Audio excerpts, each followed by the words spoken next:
Sometimes I go to psychic fairs because I enjoy laughing at inept frauds while also getting depressed at the depravity of human nature.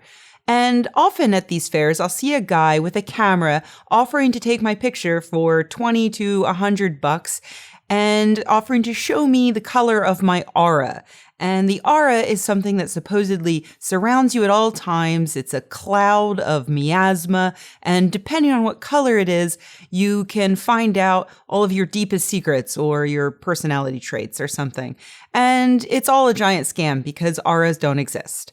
Or do they? They don't. They don't exist.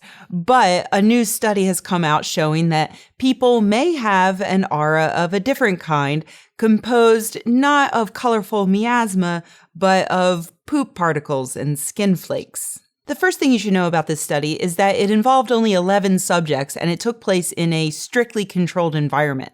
That doesn't negate the results, but it does warn you that you shouldn't necessarily think that the results apply to the other 7.5 billion people who are outside in the real world.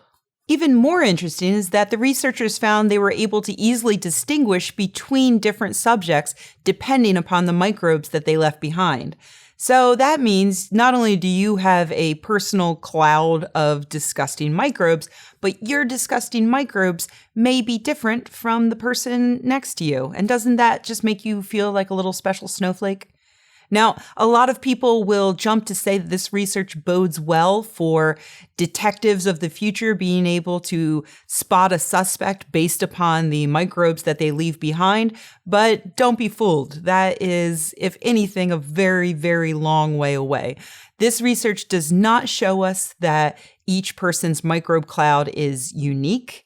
And it doesn't tell us how easy it will be to detect those microbe clouds out in the messy world where you're constantly interacting with other people and other microbes that are being left around on clothes and on seats and on subways. And I got to stop thinking about it before I turn into a germaphobe. What this study does do is leave open the possibility of a lot more interesting and disgusting research to be done.